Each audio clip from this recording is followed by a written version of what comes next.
আওয়ামী লীগ হচ্ছে একটা ধর্ম, ওদের ধর্মের এই প্রফেট হচ্ছে গিয়ে শেখ মুজিব। এটা শুধু শুধু মানুষ না, ওরা ওরা ওরা আরেক জিনিস। এটাকে আপনি ঠিক করতে পারবেন। ওরা তো মানুষ না হলে অমানুষ হোক বা অন্য গ্রহ থেকে ওরা আগমন হোক, আমি বলবো তাদের মেন্টাল 25 বছরের পরিকল্পনাতেই কি শেখ মুজিবকে ক্ষমতাচ্যুত করার পরিকল্পনা ছিল?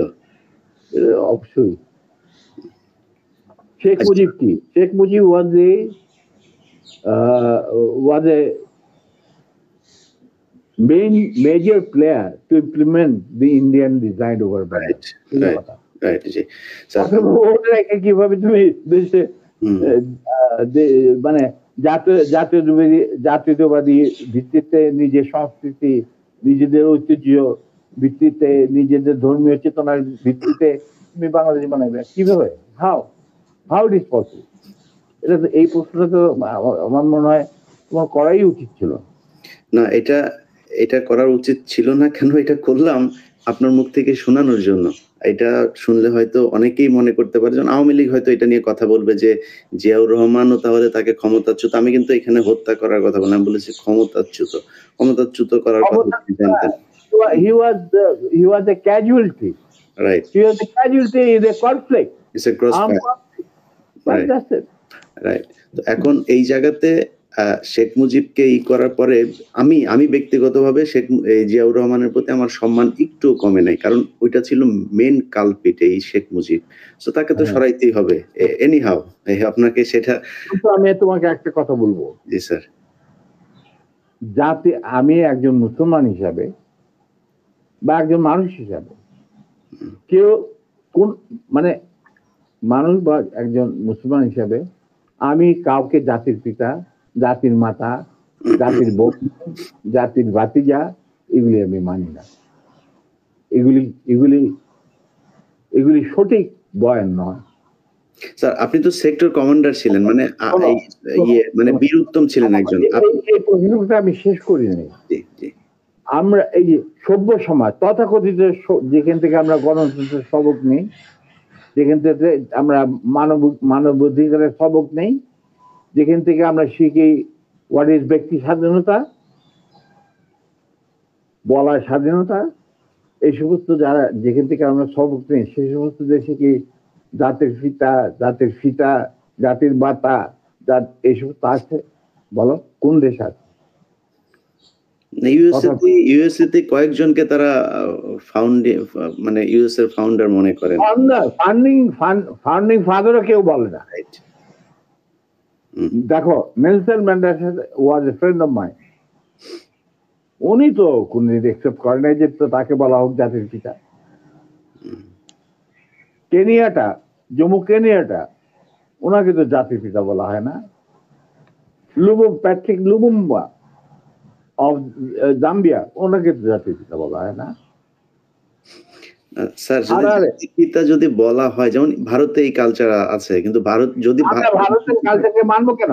না, যদি মানা হয় সেই ক্ষেত্রে স্যার মোহাম্মদ আলী জিন্নাহ বাংলাদেশের জাতির পিতা হবে, কারণ সে দ্বিজাতি তত্ত্বের ভিত্তিতে দুই রাষ্ট্র গঠন করে দিয়ে গেছে। মোহাম্মদ আলী জিন্নাহ কোনোদিনই যদি হয়, যদি তারা করতেই চায়, তো তাহলে সে হবে। জি sir, I am very straight.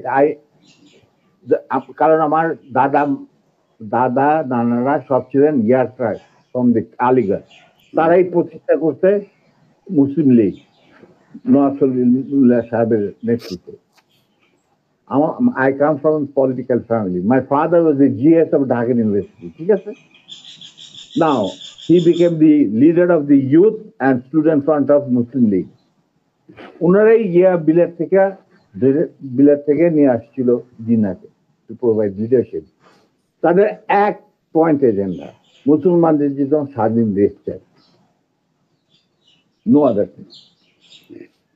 এবং প্রথম গুলি খায় এই পাকিস্তান আন্দোলনের মুভমেন্টে কারমাইকেল কলেজের একটা ছাত্র, যেই প্রসেশনের নেতৃত্ব দিচ্ছিলেন আমার বাবা। বুঝলে? অতএব আমার মনে হয়, আমি জিন্নাহকে যতটুকু জানি, তিনি নিজেও কোনোদিন জাতির পিতা হিসেবে খেতাব নিতে রাজি হতেন। জি স্যার। স্যার আমাদের অনেকগুলো খুব গুরুত্বপূর্ণ কোশ্চেন আছে যে কোশ্চেনগুলো মানুষ অনেক এই ৫০ বছর অপেক্ষা করছিল। আমরা দ্রুত কোশ্চেনে যাই। পরের কোশ্চেনটা স্যার আ মানে ইয়েস, নো স্যার ২ মানে ২ ইয়েতে মানে জবাব আমার দর্শকরা আর তোমার দর্শকরা আপনার দর্শক স্যার। তোমার দর্শক, আমি আমার দর্শক বলবো না যে তোমার দর্শক, আই এম প্রিভিলেজ, তুমি আমাকে আমার সাথে কথা বলছো এবং তোমার মাধ্যমে তারা আমাকে দেখছেন। আমি বলবো যে আমি দর্শকদের সোজা কথা বলতে চাই যে আমি ব্যক্তিগতভাবে জাতির পিতা, জাতির ভগ্নী, জাতির জামাই এই সমস্ত কিছু বিশ্বাস করি। আমরাও করি না স্যার। বাংলাদেশের মানুষ কেউই করে না এটা। যাদের বোধগম্য থাকা উচিত, জাতির পিতা যদি বলতেই হয় তাহলে বিশ্ব মানবতার পিতা হচ্ছে আদম আলাইহিস সালাম। এটা কেউ অস্বীকার করতে পারে? তা আমার কথা হচ্ছে তোমরা উন্নত দেশগুলি থেকে তোমরা গণতন্ত্র শিখে আসো, তারপরে মানব অধিকার শিখে আসো। এগুলি কি নতুন করে শেখার কিছু আছে? আমাদের কোরআনের মধ্যে এই সমস্ত নাই? তারপরে বিভিন্ন ধর্মগ্রন্থ থেকে এগুলি নেই? তারপরে ওই সমস্ত দেশে কেন জাতির পিতা থাকে না? ওইখানে কেন জাতির মাথা থাকে না? আমাদের এখানে কেন থাকতে হবে? ইন্ডিয়াতে কে জাতির পিতা? হুই ইজ জাতির পিতা ওই ইন্ডিয়া? বলো তুমি আমাকে। দেয়ার ইজ নো জাতির পিতা। হুই ইজ জাতির পিতা? কোন সভ্য দেশে জাতির পিতা বলে কোনো জিনিস নাই।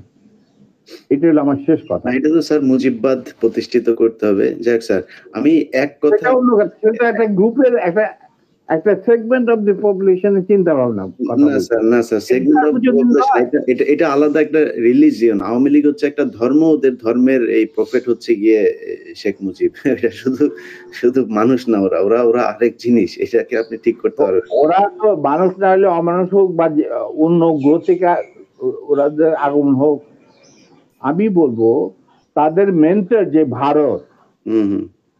যেখানে এখন ওনারা গিয়ে আরামে এসে থাকতেছেন বাংলাদেশ থেকে পলায়া।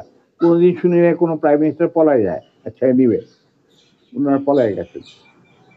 এখন ওই দেশটাতে কোনো জাতির পিতা আছে কি বলো? নাই। তো আমরা কেন জাতির পিতা নেবো? কেন নেব? কি যুক্তিটা কি? বাংলাদেশের স্বাধীনতার ব্যাপারে বা স্বাধীনতা আগ পর্যন্ত বাংলাদেশকে পৌঁছানোর রাজনীতিতে কি শুধু মুজিবের অবদান ছিল? এখানে ভাসানীর নাম দিতে হবে না, ফজলুল হকের নাম নিতে হবে না, ফারুদ্দিন নাম নিতে হবে না? বলো তুমি আমি পরিষ্কার ভাবে। কেন? তাহলে মুজিব কিভাবে জাতির পিতা হবে? একমাত্র মুজিবই কি বাংলাদেশের ঠিকাদার? না, আমি সেটা মনে করি না। মুজিব তো কোনোদিন স্বাধীনতা চাইনি বাংলাদেশের জন্য। He never wanted that Bangladesh should be independent. Agartala ষড়যন্ত্র মামলা টামলা এই সমস্ত আবল তাবল কথা বলে, কিচ্ছা বলে। আসল কিচ্ছা তো আগরতলা, মানে স্বাধীনতার কথা সেনাবাহিনীর এক তরুণ অফিসার প্রথম চিন্তা করেছিল। তিনি ছিলেন flight commander, commander Wazem Hossain, Pakistan নেভির চৌকুশ অফিসার। স্যার অনেক গুরুত্বপূর্ণ কথা আছে যেগুলো মানুষ শুনতে চায়, সেখানে যাই। আমি কথা হচ্ছে যে শোনো, যার যা প্রাপ্য তাকে সেটাই দিতে হবে, সেই মর্যাদা দিতে হবে, নাহলে এটা মনে হচ্ছে না। আমি আপনার কাছ থেকে আমি ধারণা করছিলাম যে আপনি হয়তো শেখ মুজিব সম্পর্কে অনেক বাজেভাবে কথা বলবেন, কিন্তু আমি আপনার রেসপেক্ট এবং শালীনতা দেখে খুবই অভিভূত যে আপনি যথেষ্ট সম্মান নিয়ে আওয়ামী লীগের শেখা উচিত যে মেজর ডালিম সম্পর্কে তারা যা শুনেছে এতদিন, সে মেজর ডালিম একবারও শেখ মুজিব সম্পর্কে বাজে কোনো ভাষা বলে নাই বা তাকে নিয়ে কটাক্ষ করে কোনো কথা বলে নাই। যাই হোক, তো আমরাও স্যার এটাই বলে আসছি যে আমরা কাউকে অসম্মান করতে চাই না। আরেকটা কথা শুনতে, এই কথাটা যখন তুমি বললেই, তাহলে আমার বইতে পরিষ্কার লেখা আছে মুজিব পরিবারের সাথে আমার কি সম্পর্ক ছিল। জি, ঠিক আছে, ব্যক্তিগতভাবে বা পারিবারিক ভাবে। আমরা কিন্তু তার সাথে বিট্রে করি নাই। আমাদের যখন চাকরি থেকে বের করে দিলেন উনি পিয়ন আইনের মাধ্যমে, ওই যে বিচার করলেন গাজী গণহত্যার ঘটনাকে কেন্দ্র করে, আমরা মেনে নিলাম। উনি নিজে রাখলেন আমাকে, নূরকে।